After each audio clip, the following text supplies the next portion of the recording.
ധരണീഗർഭസംഭൂതം വിദ്യുൽകാന്തിസമപ്രഭം കുമാരം ശക്തിഹസ്തം ച മംഗളം പ്രണമാമ്യഹം.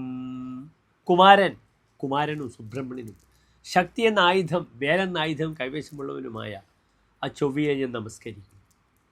ചൊവ്വ പുരുഷരാശിയിൽ സഞ്ചരിക്കുമ്പോൾ നാം ചിന്തിക്കുന്നത് സുബ്രഹ്മണ്യനെയും, സ്ത്രീരാശിയിൽ ഫെമിനൈൻ സൈൻ സ്ത്രീരാശിയിൽ സഞ്ചരിക്കുമ്പോൾ ചിന്തിക്കുന്നത് സാക്ഷാൽ ഭദ്രകാളിയെയും ആകുന്നു. ചാമുണ്ഡി, ഭദ്രകാളി തുടങ്ങിയ തമോമൂർത്തികളെയാണ് ചൊവ്വ യുഗ്മരാശിയിൽ, സ്ത്രീരാശിയിൽ ഫെമിനൈൻ സൈനിൽ നിൽക്കുമ്പോൾ ചിന്തിക്കുന്നത്.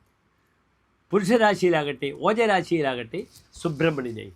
12 രാശികളിൽ 6 രാശികൾ ഓജരാശികളും 6 യുഗ്മരാശികളുമാകുന്നു. ഏതൊക്കെ രാശികളാണ് ഓജരാശികൾ അഥവാ പുരുഷരാശികൾ എന്ന് പ്രിയമുള്ള പ്രേക്ഷകർ അറിയുന്നത്? മേടം, മിഥുനം, ചിങ്ങം, തുലാം, ധനു, കുംഭം. ഈ 6 രാശികളാകുന്നു പുരുഷരാശി അഥവാ ഓജരാശി. ഈ ഓജരാശികളിൽ ചൊവ്വ സഞ്ചരിക്കുമ്പോൾ ചൊവ്വ സുബ്രഹ്മണ്യൻ്റെ ഫലത്തെ പ്രദാനം ചെയ്യും. യുഗ്മരാശികളായ ഇടവം, കർക്കിടകം, കന്നി, വൃശ്ചികം, മകരം, മീനം ഈ രാശികൾ സഞ്ചരിക്കുമ്പോൾ സാക്ഷാൽ ചാമുണ്ഡി, ഭദ്രകാളി മുതലായ ദേവതകളെയും നാം ചിന്തിക്കുന്നു. ഇവിടെ ചൊവ്വ സ്വന്തം ക്ഷേത്രമായ മേടത്തിൽ നിന്നും ഇടവൻ രാശിയിലേക്ക് പ്രയാണം ആരംഭിച്ചിരിക്കുന്നു. 45 ദിവസക്കാലമാണ് ചൊവ്വ ഇടവൻ രാശിയിൽ നിൽക്കുന്നത്. ജൂൺ 20 ചൊവ്വയുടെ ഇടവൻ രാശിയിലേക്കുള്ള പ്രവേശനം ആരംഭിച്ചു. അത് ഓഗസ്റ്റ് മാസം 2-ാം തീയതി വരെ 43 ദിനങ്ങൾ ചൊവ്വ ആ രാശിയിൽ ഇടവൻ രാശിയിലേക്ക് വരുന്നു. ഇവിടെ ഇടവൻ രാശി ചൊവ്വയെ സംബന്ധിച്ചോളം സുക്ഷേത്രമാണ്. ശുക്രനും ചൊവ്വയും പരസ്പരം സുഹൃത്തുക്കളാണ്. ചൊവ്വാക്ഷേത്രത്തിൽ ശുക്രൻ വന്നാലും ശുക്രക്ഷേത്രത്തിൽ ചൊവ്വ വന്നാലും അല്ലെങ്കിൽ പരസ്പരം ക്ഷേത്രങ്ങൾ മാറി നിന്നാലും പല വിഷയങ്ങളിലും, പ്രത്യേകിച്ച് സ്ത്രീ വിഷയങ്ങളിൽ അത്ര നല്ലതല്ല. ഇവിടെ ചൊവ്വയുടെ ആശ്രയഫലം എൻ്റെ പ്രിയമുള്ള പ്രേക്ഷകർ ശ്രദ്ധിക്കണം. ഇടവരാശിയിൽ ചൊവ്വ നിൽക്കുമ്പോൾ യുവതി ജിതാൻ സുഹൃക്ഷു വിഷമാൻ പരദാരരതാൻ കുഹക സുവേഷ ഭീരു പരുഷാൻ സിതഭേ ജനയേത്. യുവതികൾ തന്നെ ജയിക്കുമെന്നാണ്, അല്ലെങ്കിൽ തനിക്ക് യുവതികളെ ജയിക്കാം. സുഹൃത്സു വിഷമാൻ സൗഹൃദത്തിന് ബുദ്ധിമുട്ടുകൾ ഉണ്ടാക്കും. പരദാരരതാൻ അന്യരുടെ സ്ത്രീകളെ ആഗ്രഹിക്കും. ഭീരു പരുഷാൻ വളരെ പരുഷത്തോടുകൂടി പെരുമാറും. പാരുഷ്യത്തോടുകൂടി പരുഷമായി പെരുമാറും. പാരുഷ്യത്തോടുകൂടി പെരുമാറും. ഭീതനാകും. ഇതൊക്കെയാണ് ഇടവൻ രാശിയിലെ ചൊവ്വയുടെ ഫലം. അതിനാൽ നാം മേടം മുതൽ 12 രാശിക്കാരുടെയും ഇടവൻ രാശിയിലേക്കുള്ള ചൊവ്വയുടെ 43 ദിവസത്തെ പ്രയാണം എപ്രകാരം ശുഭാശുഭ ഫലങ്ങളെ പ്രദാനം ചെയ്യുന്ന വിഷയത്തെ ചർച്ച ചെയ്യുന്നു. പ്രിയമുള്ള പ്രേക്ഷകർ ശ്രദ്ധിക്കുക.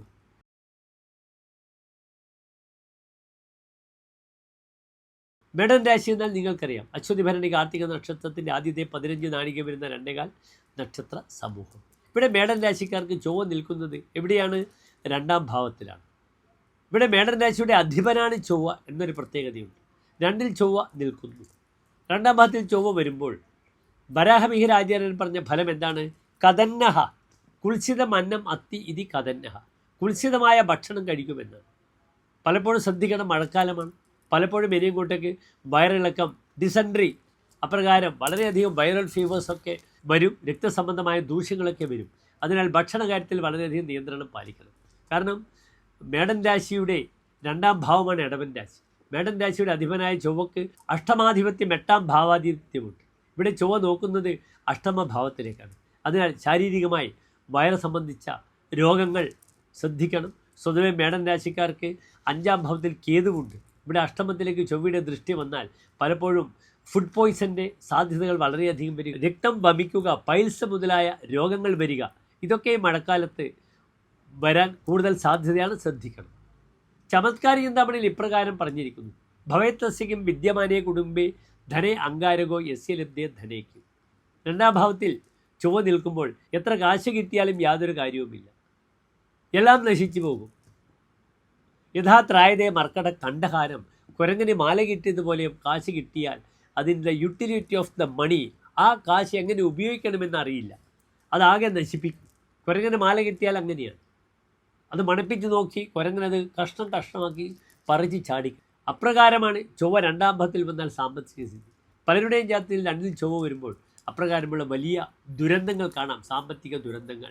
പുനഃസന്മുഖം ഗോവർജിത് വാദഭക്ത. വാദത്തിൽ പരാജയപ്പെട്ടാൽ പിന്നെ തിരിച്ചു വരില്ല. രണ്ടിൽ ചൊവ്വ വരുമ്പോൾ വളരെയധികം ആർഗ്യുമെൻറ്റ്സ്, ദുഷ്ടോക്തി, മോശപ്പെട്ട വാക്കുകൾ സംസാരിക്കും.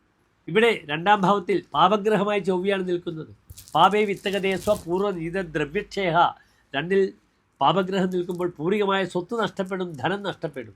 ദുഷ്ടോക്തി, മോശപ്പെട്ട വാക്കുകൾ വരും. ദക്ഷിണ അമ്പക രുചഹ, വലത്തെ കണ്ണിന് രോഗങ്ങൾ വരും. പാത്രക്ഷതി, വിഭവം നശിക്കും. അതിനാൽ വളരെ ശ്രദ്ധിക്കണം. വാവിട്ട വാക്ക്, അനാവശ്യമായ ഒരു വാക്കുകളിലും പോയി തനിക്ക് ബന്ധനത്തിൽ വരേണ്ട യോഗമാണ്. ശ്രദ്ധിക്കണം. വേണ്ടാത്ത ഭക്ഷണം കഴിക്കരുത്. കണ്ണുകളെ വളരെയധികം ശ്രദ്ധിക്കുക. ഇവിടെ നന്നായി ഭദ്രകാളി മന്ത്രം ചൊല്ലണം. ഓം ഐം ക്ലീം സൗം ഹ്രീം ഭദ്രകാളിയേ നമഃ എന്ന കാളിമന്ത്രം. ഓം കാളി കാളി മഹാകാളി ഭദ്രകാളി നമോസ്തുതേ കുലഞ്ചകുറ് ധർമ്മം ജ മാം ജ പാലയ പാലയ എന്ന മന്ത്രം ജപിക്കുന്നത് വളരെ ഉത്തമമാണ്. മേടൻ രാശിക്കാർക്ക് നന്ദി, നമസ്തേ.